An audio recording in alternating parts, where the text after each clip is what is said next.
really think leadership is leadership. You apply it to SWAT, policing, family. It's all really the same principles. And the more cups or the more people you can learn little tips and tricks from, the better. Because you don't coach you just said your son, your daughter, they're not coached the same, parented the same, right? Yeah. And I have two boys within 18 months of each other, and I don't parent them the same. You should not parent or coach your employees the same, because they're all different people. You got to find what makes them tick and make it work, because your job as leaders to maximize their potential. That's it. What's up, everyone? We are on episode 9 of Onsite the Podcast, and today we've got a special guest. His name is Tony. Him and I had connected through another educator within the community a couple months ago, and he has been inside the community on Contractor Connect Live, shared a little bit about his journey, and I'm super excited to have you on today. Tony, tell us a little bit about who you are, where you're from, what you do.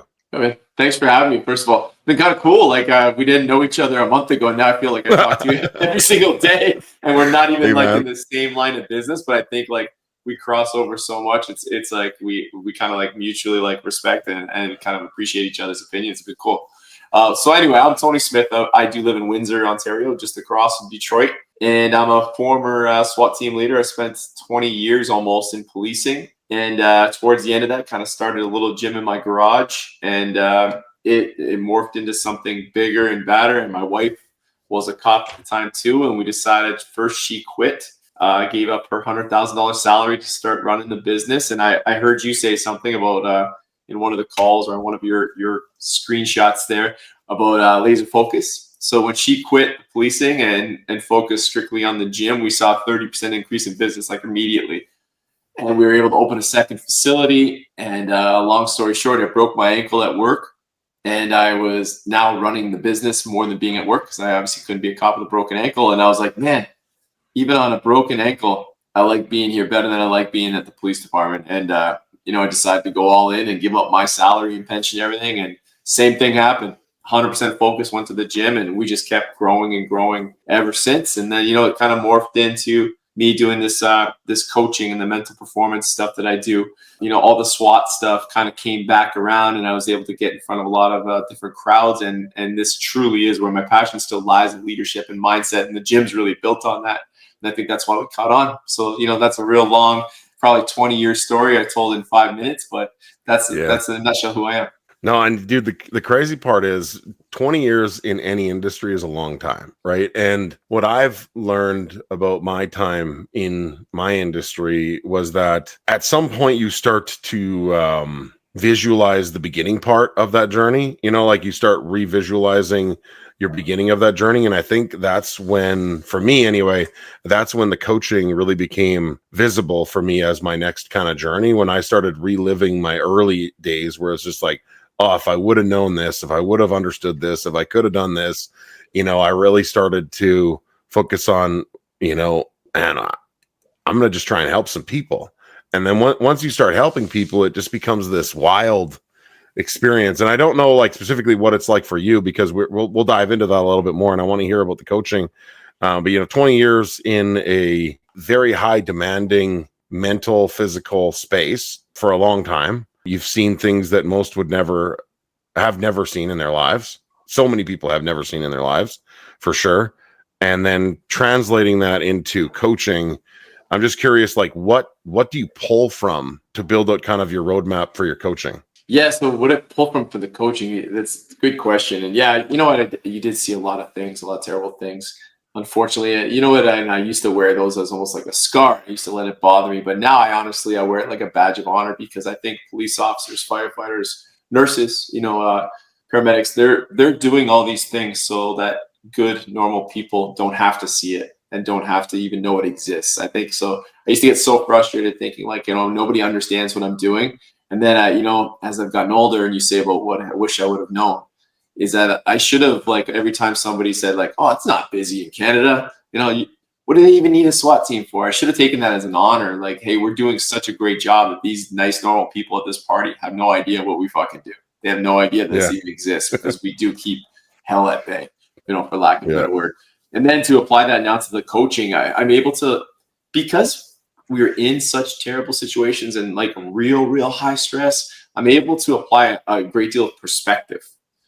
I had somebody talking about, vengeance. They're really upset about a bad business deal or something, and not to get into it and blow their cover, but they were really into, they're talking a lot about vengeance and wanting to do paybacks, and not physical harm or anything, but just wishing ill on somebody else. And I'm like, you know what, man, I saw my friend was shot and killed, and I saw him, and we exacted a lot of vengeance, and it didn't fix anything. It didn't make me feel better. It didn't bring him back. It didn't stop the criminals from committing crime, and so I'm able to lend a perspective that maybe other people just don't have at a level that maybe people don't have. And that way you can be like, oh, you know what, this $100,000 we lost here isn't so bad when you're talking about a life lost. So I think that's kind of where I lean into a lot, and how I dealt with stress and how I continue to deal with stress, and admitting the things that really got me. I had a problem with alcohol, I had a problem with PTSD, and all those things, they beat me up, but they got me to where I am as well. Mm-hmm. Oh man. Sorry about your friend there. I didn't know about that. And that's what's crazy about a time together. We met not that long ago. And these are things that we're just learning about each other, which is, it's a pretty significant thing to lose somebody that's close to you like that. And so, and that's really what it comes down to. I think even for me, I haven't lost anyone. I haven't been in direct, collateral like that, or whatever you want to call it. But there is hard shit that we all go through in some point in our life. And we can either use that as, vengeance, like you say, or a fuel to kind of guide us through motivating other people through whatever challenges they may be going through. So it's horrible that happened to your friend and his family, and to you. But it's a tool like that, unfortunately, that gives us another tool to do what we're able to do right now. So I think that's awesome that you're doing this for people. And I think that it's awesome that you're pursuing the coaching, because that's something I never had. When I was younger, I never had a coach. My dad wasn't in my life, even though he was 20 minutes away, which would have been super simple to be a part of my life. He was not in my life. And so I didn't, all I had was mentors and grandfathers and uncles and that kind of stuff in my life. And, to have a mentor like you, what are the type of people that you're currently coaching? Who are you working with?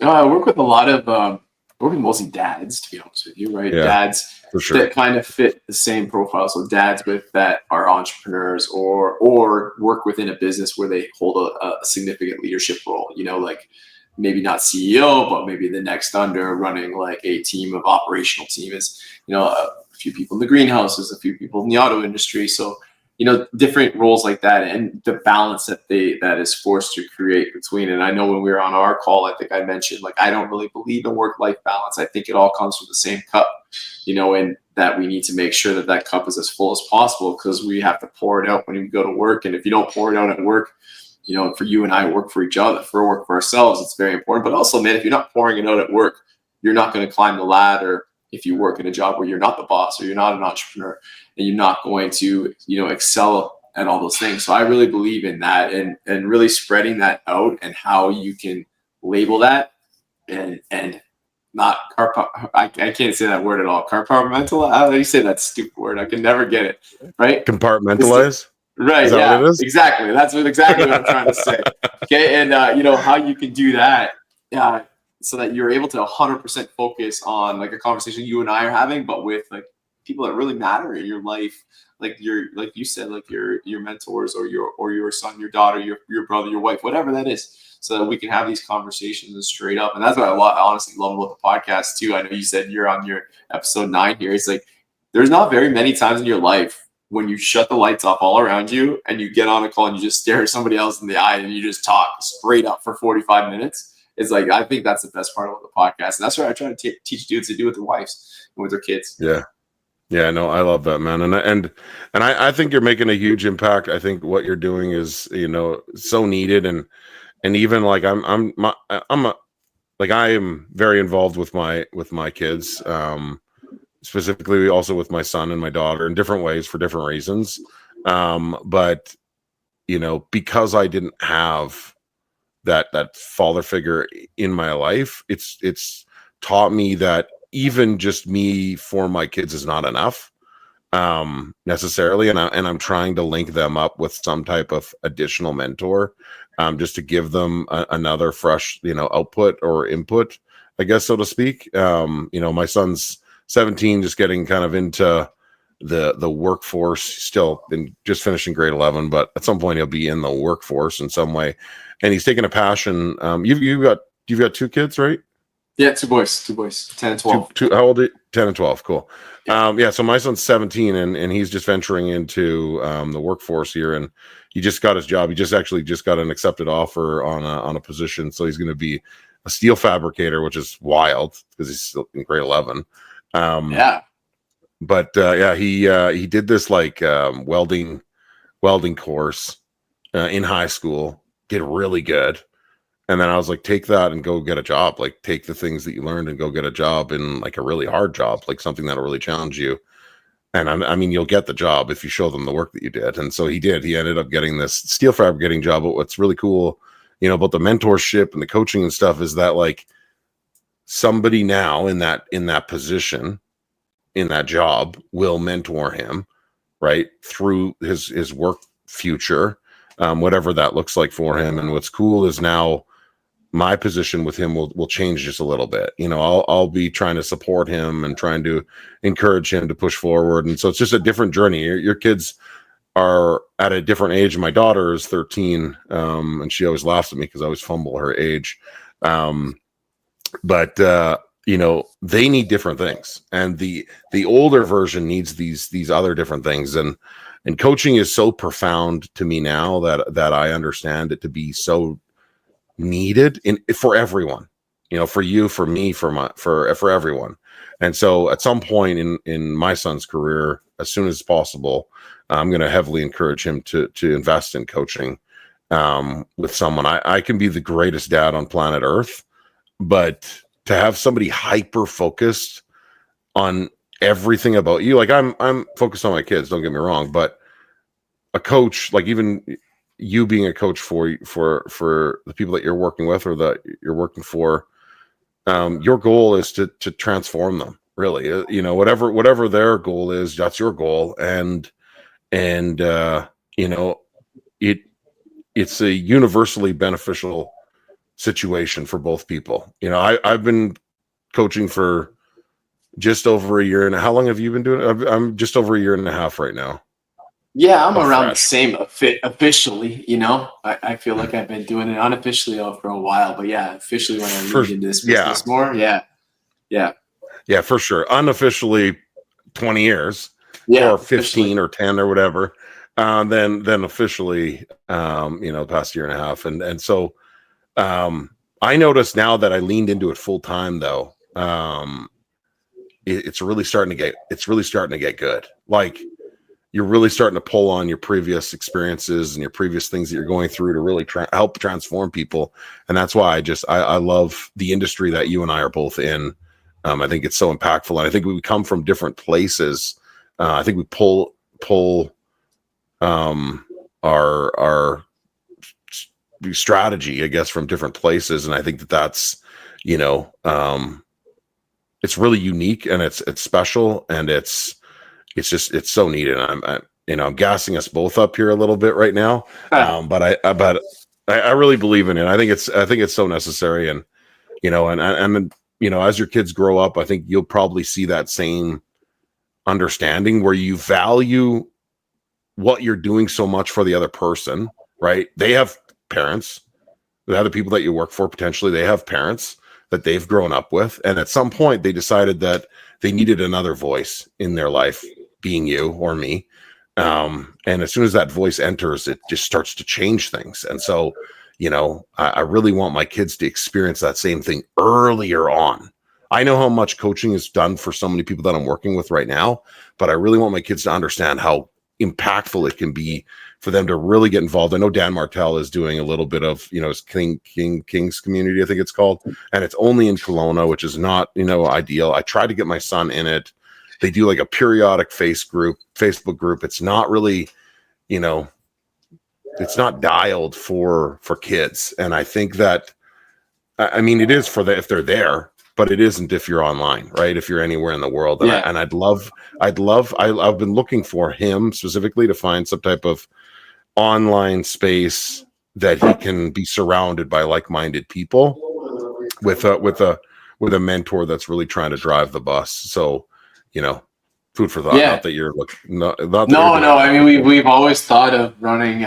We used to do these pretty like extreme camps, and it was awesome for dudes. And we've always talked about doing that, a father and son like together. One. Oh, cool. Like, yeah. You and your son will come together and do these challenges and build you together. And I think like everything you said, there's so much to unpack. I don't think there's ever a point where I didn't really have a coach or mentor, you know, like through sports. I know that happens naturally, but I think also at the police department, the paramilitary structure of it, there's always somebody senior to you, you know, that had so much more experience doing the gun raid, the drug raid, the simple arrest, even, that there was always somebody there taking a lot of like time to teach you, to guide you, and you know, for the good and the bad, because there was a lot of like cops, and I'm not saying bad in terms of like doing illegal things. I just mean bad in terms of like, you know, that's fucking probably not the best way to do that thing. You know, that's not the safest way, or the most, you know, supportive way, whatever, empathetic way. So there's a lot of things that you can take from bad leaders as well. And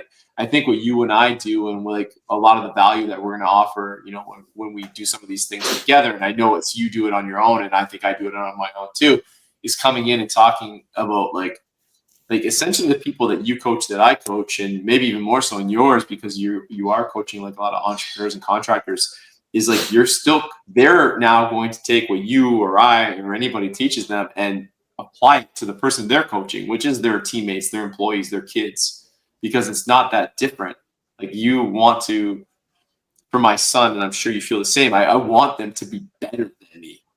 You know, I want them to teach them so much that they've absorbed everything I've got, and they got to go get the next level. And like for you, you're not a fabricator, so somebody's going to have to know more than you, and you want to expose them to it. And whatever that is, whatever that passion is for them, it's like we want to feed you as much as you can and like have you surpass us. And in turn, you create more leaders. And I think that's where the impact from people like us and the people who mentored us as well happens. It's like that ripple. Right. It's like from you to the guy, my employee sitting over there, to the next, to the, you know, the kids that he coaches. And that's a huge ripple. I take great pride in that. I really think that we are really doing the same thing from different strategies, but I really think leadership is leadership. You apply it to SWAT, policing, family. It's all really the same principles, and the more cups or the more people you can learn little tips and tricks from, the better. Because you don't coach you just said your son, your daughter, they're not coached the same, parented the same, right? Yeah. And I have two boys within 18 months of each other, and I don't parent them the same. You know, you should not parent or coach your employees the same, because they're all different people. You got to find what makes them tick and make it work, because your job as leaders to maximize their potential. That's it. You know, and so, not that I'm trying to sewer my son here by any means, but it's fine. Yeah, he's good. He's good. He's got thick skin. No, but like, so I have so much to give, right? All the time, and I'm like a very, very giving person. That's why I kind of got into this coaching space. I really want to, you know, deliver value, and I mean.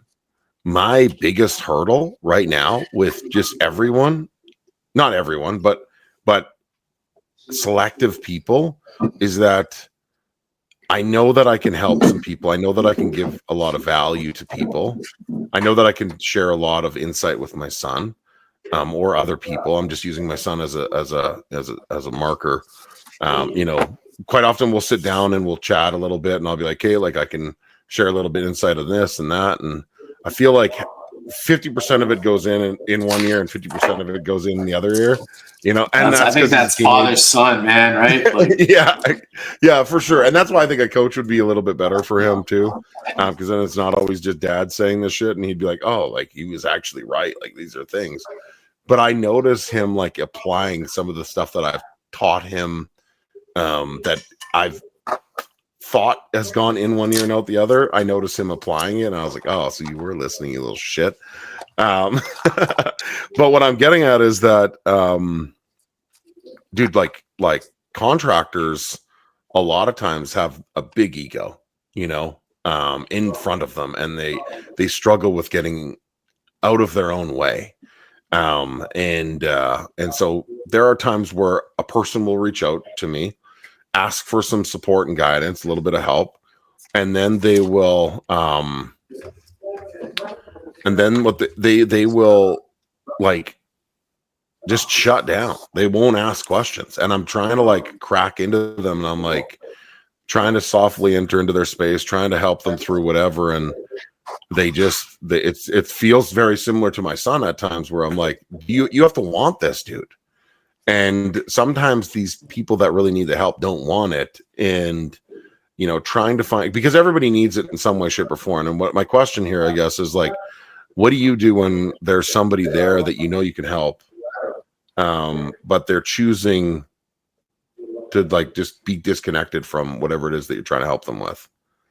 Yeah, so that's a funny you bring that up, because this is a conversation I was having last week. So with a lot of the business and the like the guys who I say who are in leadership roles that I have calls with today, even they're there because they're making their business. That one's really clean and cut and easy for me to do. Leadership, communication, we can problem solve. But the other half of my coaching business is really geared towards dads who want to make changes in their lives, who need a nudge to take action, right? And try marketing to people who don't take action. You're like, I'm basically trying to like, hey, you need action, but you've never taken action in your life. Come and take some action. Like, it's like, that's the challenge. But once I just feel like once you can get them those first couple of wins, if I can just push them far enough, like one win is just for that market is just signing up to do something that really makes you uncomfortable. But then from there, to take your question to how do I work with those guys from that point, is like, I just work on getting one win. And then it's like, now let's start to stack. It's like stack wins. Yeah. And we want to get on that. And I think in your market, like my best friend, actually, I'm trying to get him to come on this on the summit. Right? I think it's there's a gentleman I'm chatting with in the DMs. I don't recall his name, but he followed me after you shared that. And oh, really? He's in construction. Yeah, he said he's working with you, so I'm assuming that's the same guy. Oh, no, I don't think so, but maybe. But yeah, and I know, okay, maybe there's two. I think one of the reasons guys get into this girls get into this contract is like you're walking all this mess around you, and you want to be like, why can't I just be in control of this, right? So it's like that type of person who just feels like they can take charge and do, and then it's like now they get into this coaching program and are like, well, I'm in charge of this, or they just take so much on that they don't leave enough. So I think we all got to do a better job of booking time that is absolutely for self-growth. Like, I said, booking time for your fitness, booking time for your family, and booking time for just you, whether that's like meditation or walking or reading or getting on a contractor, elite builder call or something similar in my industry.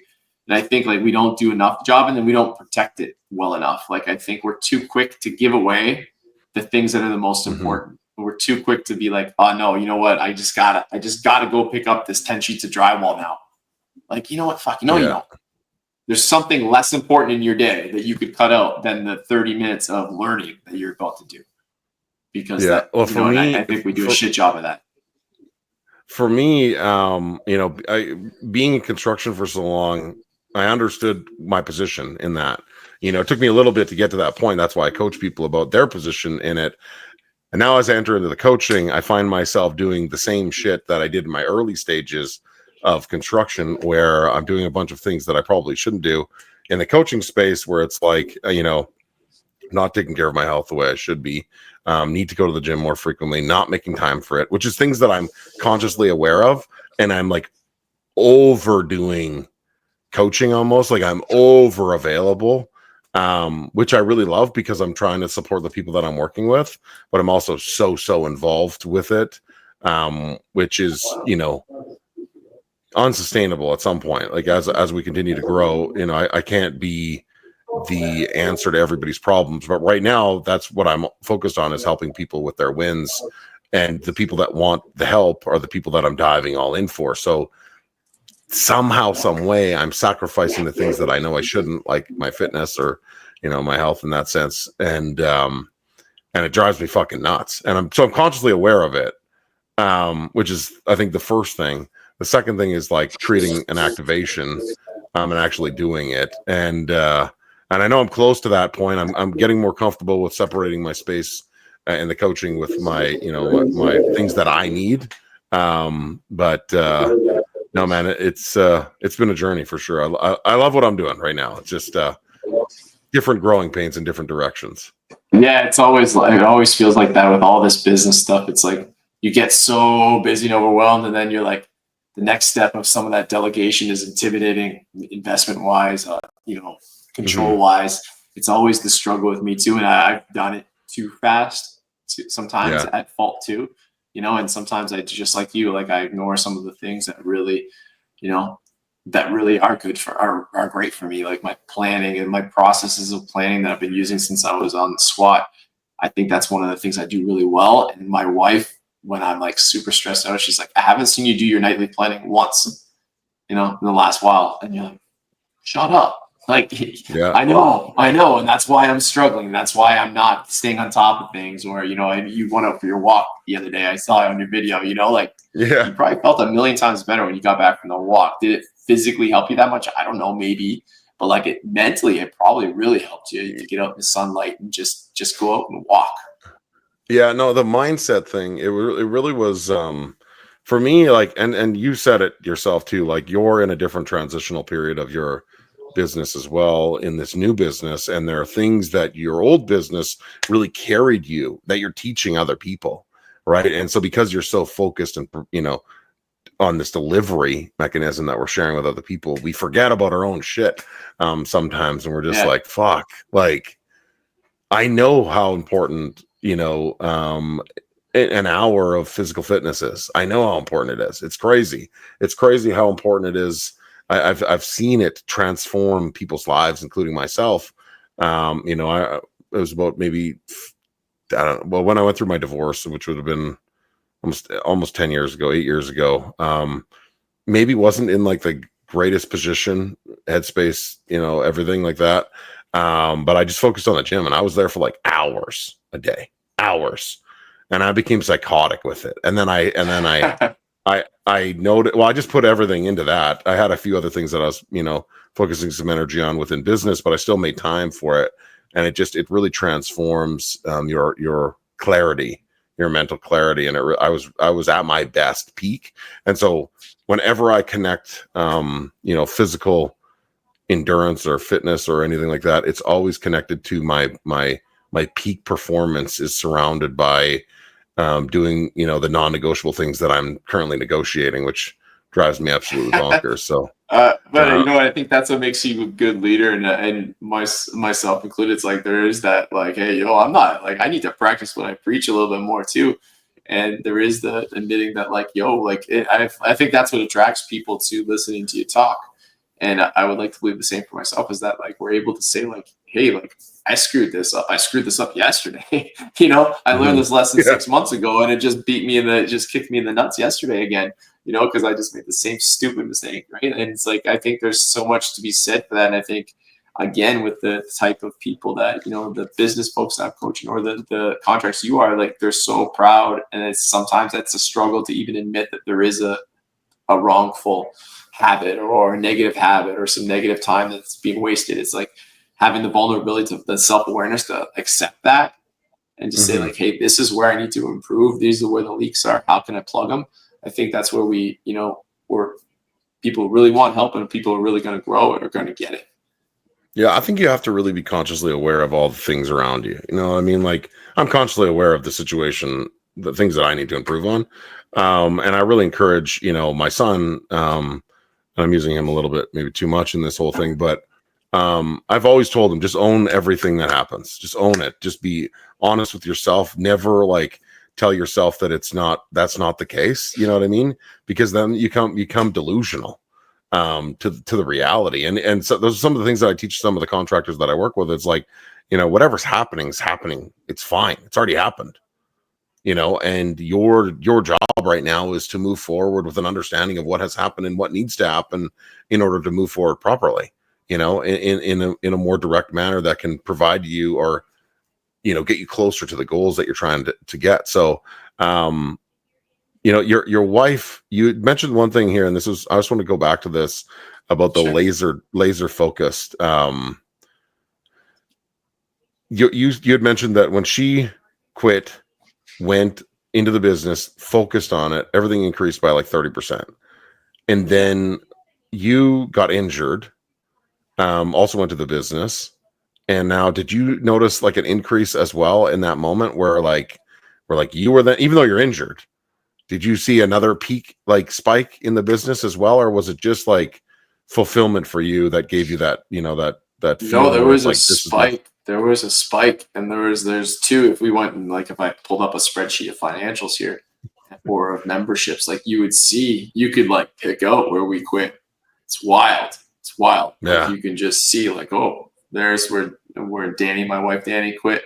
You can just see it go here, and then it's still growing, but it's not growing at the same accelerant after 90 days or so. Yeah. Right? It's almost the same as a gym. You start working out really hard, 90 days, you're going to see such improvement, and then it's going to steady out until you do something different. Then you can see another spike. And then again, you'll see it about a year and a half later when I quit and just before I quit, because that was the time where there was about 6 months before I actually quit and before I decided I was quitting when I had my broken ankle, which was basically like, I'm like, you know what? I've had enough of this. This is the date that I'm going to end. I think that's what people need to do a little bit more of too. And that was a lesson I got from funny business coaches that I was with, friends that were business coaches that we had the relationship of coach, but until I started paying them, I don't think I take them as seriously as I should have. So we made the decision as like, yo, we're friends, man. We're fucking friends. I'll do anything for you, but I need to pay you for this service and you need to charge me for this service. And that was an agreement we made. And so I got with these guys, and I remember I was in a cab with them coming back from something they had just put on. And said to them, like, July 1st is the day. So, like, it was like Canada Day. Basically, I'm out of here. And that was coming up. It's coming up. Yeah, I'm coming up on, I think, 7 years or 6 years. I lose track. Like you said, it's like these chapters of your life that are just 20 years. It was such a long time and a great period of my life. And I loved it. Like, please, don't only listen to this thing, get me wrong. I loved that job.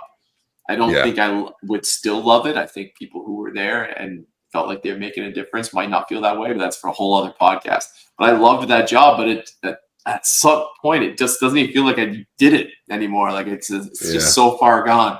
And the gym was the same way. The first time you and I got on a call together, you were asking me about my background, and you even said to me like, well, if you want this coaching thing to work, you're gonna have to focus on it. Then I'm like, yeah, shut up.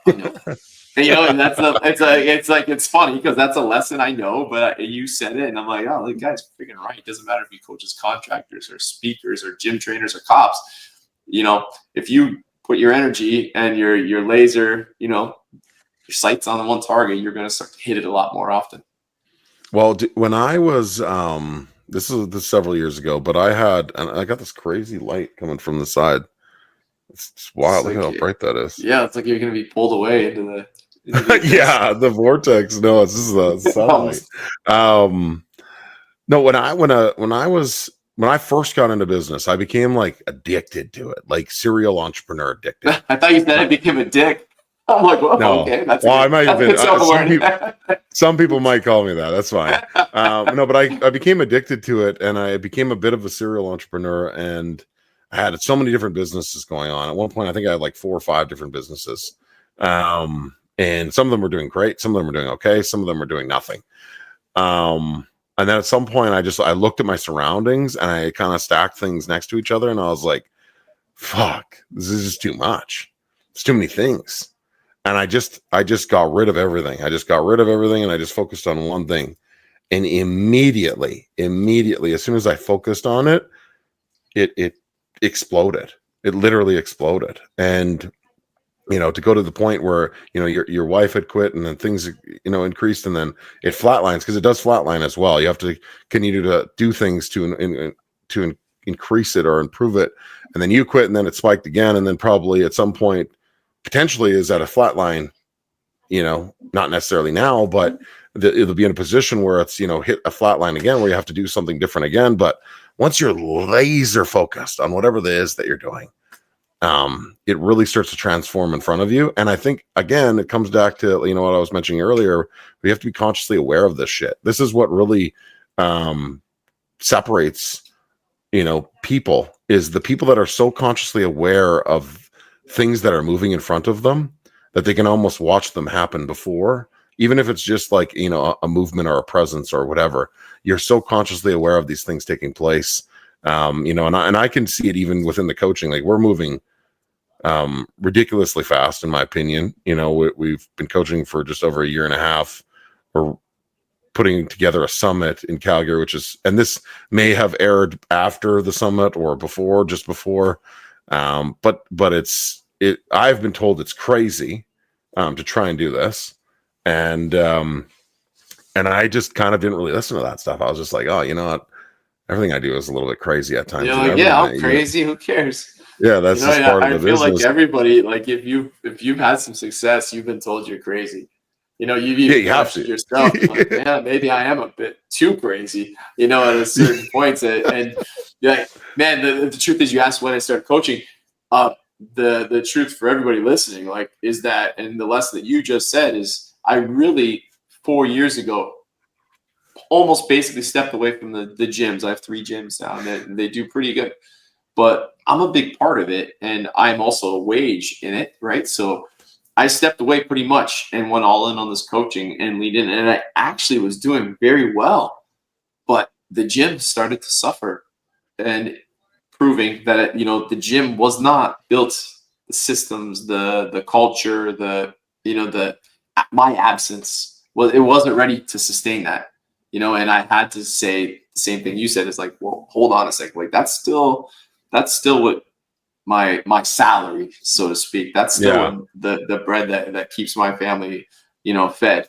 And I had to say, like, whoa, hold on a second. Like, what is the problem? And if you want to say, like, I could say, oh, it was the employees that I left in charge. I could say it was it was this, it was that, it was the members, it was post-COVID. You can make all that. But when I actually say, like, hey, what's the problem? Well, I'm the problem. Why am I the problem? Because I'm not there. So clearly I didn't build it good enough or strong enough, or put all my things in place. So I need to go back and make sure I can do that.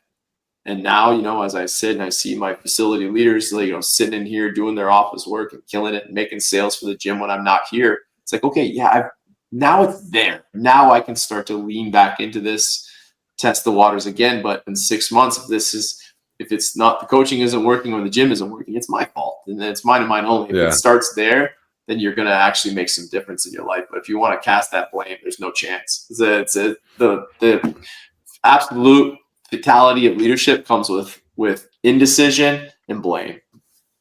Right. One of the things that I always just, maybe not recently, but I've been doing, but now I'm super focused on it, because as business owners, we need people around us. That's the only way to grow our business, right? We need to have great people around us, but we also have to have great systems, right? And so those two things really have to work together.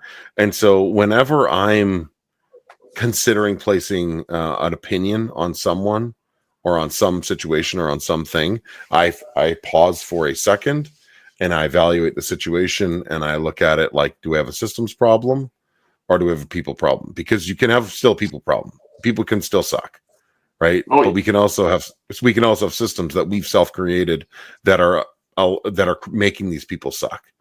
But you also put the person in a position to suck, so you have to own that too. Like, it might be the person that left running it, but I put them there. So but sometimes, like, for me, I let people show, like, not everybody can present themselves in a way that they can be well received necessarily, or accepted, or appreciated, or understood, or heard, or valued. People just sometimes suck at initial 5-minute thing. And I don't ever really want to judge people on that first transactional position. If I can see a little bit of value there, if I can see a little bit of a superpower, I'll lean into it a little bit. But what I've learned, recently is, as these people come into my life, the good, the great, the shit, the amazing, that we work with directly, I always quickly evaluate, do I have a people problem or systems problem? In that situation, was the failure of whatever it is related to one or the other? And if I can tie it back, it almost always can tie it back to a system. I didn't give them all the tools. Okay, you didn't have this. Okay, you didn't have this. Okay, you didn't have this. I have now given you everything to do it, and you still aren't doing it. So that's where we start to now evaluate that we have a people problem at that point, because I've given you every system, I've given you every tool, I've reviewed everything that we're working on, and it's not that I'm giving somebody 20 different chances. What I'm actually trying to do is, because if you don't stay in that position, somebody wants that position, right? Somebody always wants to help us grow our business. There are always so many number twos, number threes, number fours out there. Your systems that you're creating as you build even your business right now, they're going to change to the person that they're working alongside as one part, but they're also going to they're going to be the placeholders for the next person. So I always love building systems. I love building people too, and I only want to work with people that want to work with me. But if I have a great fucking system, a great strategy, a great roadmap, and I give it to the next person, right? And we immediately click, and immediately everything starts to work.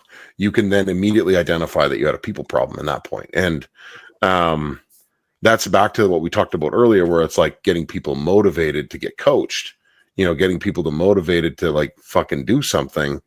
I find that generally those people that lack motivation or lack, that thirst, generally are the people that have people problems.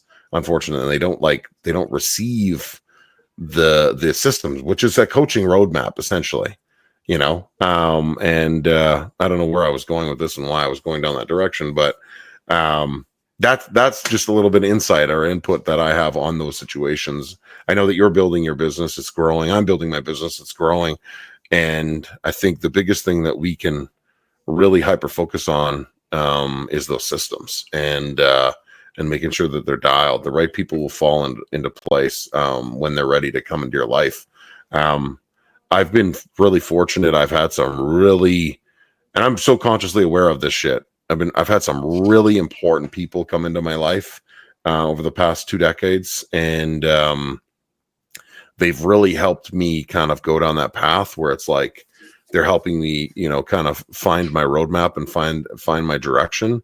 And that's been really helpful. In your life, you mentioned you had mentors and different things in your life. Is there like a few people specifically that you feel, just just one person in particular, other than your wife, that, made just a significant directional path for you, good or bad? I mean, I don't really like to talk negative on here, but, is there somebody in your life that helped with some direction there? Yeah, for 100% there is. I mean, I'll exclude my father. My father for sure was a huge part of that.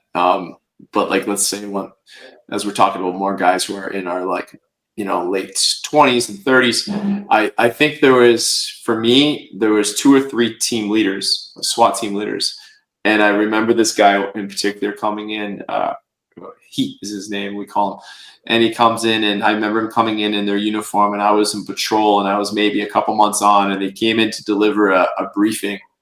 And the control that he took over the room, the presence that he had, and even though he was a muscle bound, like I think that's where SWAT guys get their bad reputation sometimes. Like the initial judgment is like, look at this guy, he doesn't need to be articulate, he doesn't need to be empathetic, he doesn't need to include everybody. The way that he spoke, the way he articulated stuff, the way he led, that to me was like, I'm like, I need to, this is what I want to do. I knew at that moment that was the only thing I wanted to do with that police service, which is one of the other reasons I'm gone.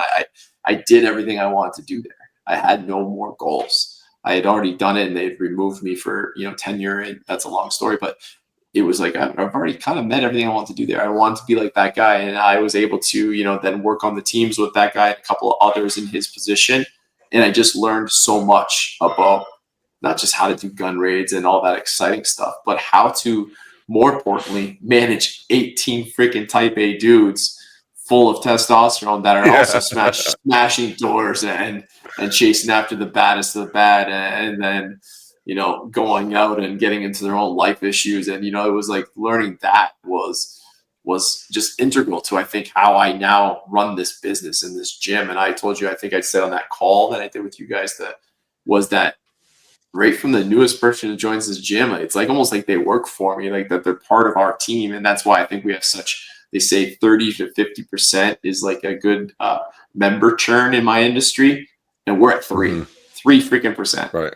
Like, and that's the thing I'm proudest of. And I think if I was going to give credit to anybody, indirect credit for that, it would be, first and foremost my father, and then the team leaders that I kind of served under, and the teammates. Because same as you're coaching your teammates in my position. Once I became a team leader, you are doing a lot of mentorship to that. But man, I learned so much back from them. And I sure on your calls, I know my coaching calls that I got later today, I learned so much from them too, because they have experiences that I haven't experienced. And I'm sure you feel the same sometimes, right? Yeah, no, for sure. I do grow and evolve each and every call that I'm on with everyone. Some of them are very similar. Some of them are very unique and different and special. And, and I want to touch before we wrap this up, but I'm not like super, super spiritual. I'm not like a big, you're not going to hear me like, praise Jesus or anything like that, but it is so crazy. So that you met this guy, right? He's up there. He caught your attention. He grabbed your space. He grabbed your head and he redirected you in that moment. The crazy part is those are the people that I was kind of alluding to earlier, was like, I had these people in my life that was like, I was going this way, but then I went this way. And then I went this way, and then I went this way. And I think that's what's crazy about the journey is like, we are now those people for other people. We are now those people for so many people that we get to work with, where we get to help redirect their journey. And there's a show on Netflix. I don't know if you've ever done this, but it was a while ago, where you could watch the show and see different outcomes. So you could click back and watch the different outcomes. So like you could watch them going in this direction, dealing with whatever, and then you could rewind and be like, nope, we're gonna go this way, and just watch how the journey just fucked right up. Like it just got completely fucked. And if you wouldn't have met that guy wouldn't have stood up there, commanded your attention, would you have ended up in the same position? Maybe not. Yeah. And that's what's freaking crazy about this space that we're in, that we're with coaching people, is that we get to be that person for them, that redirecting navigational tool. And I love the how big of a deal that is. I love how much of a deal that is. And I take it, and just like you, for sure, you take it very seriously. Every call that you're on with your people that you're working with, you take very seriously, for sure. And it's just exciting to be a part of that. So I'm incredibly thankful to have met you. And I'm excited for you to present at the Contractor Connect Summit. That's gonna be badass. And keep changing people's lives. Is there anything you want to say before we finish this up?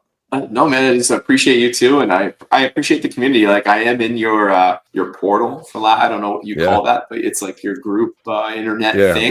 The online community.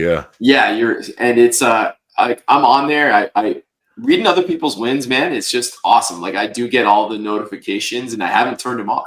I open up and I read the emails about so and so closing a contract, and I think like that. Just even that, and I'm not even a contractor, it just shows like why people who are contractors should be in your industry. And it's not just because they're getting wins. It's both being around people who are getting wins and reading those wins. And it's something, and not getting spiritual either, but I think it is on those same lines. It's like there's something about that's going to pull you up and get you there. So find that guiding light, man. So great job. No, man, I appreciate that. Yeah, I'm with you on the wins, and that's why we have that space in the community where it's the weekly check-in. It's not always rainbow, it's not always peaches, it's not always beautiful, but the point is that we all have our own shit, right? We're all dealing with our own shit, and to share the good, the bad, and the ugly with other people can be inspiring in so many different ways. So I'm glad it's hitting you too. That means it's working and it's effective, and that's awesome. Well, I appreciate you being on today. I'm sure we'll do this again sometime. And thanks to everyone for listening. If anybody wants to follow you, Tony, or find you, where can they connect with you? Yeah, easiest place is Instagram, I guess, at Tango1 Tony, at Tango1_Tony. We'll get you there. And look at that, you did that right on the screen, just like that. Wow. Yeah, so Yeah. that's the best way to get me there, and I really appreciate you guys. I appreciate you having me on here, and yeah, we're looking forward to seeing you in Calgary, whether this is before or after. Or either way, when they hear it, they'll either we're gonna kill it or we just did kill it. So looking forward to it, brother. Thanks for having me. Awesome, brother. I appreciate you. Thank you so much.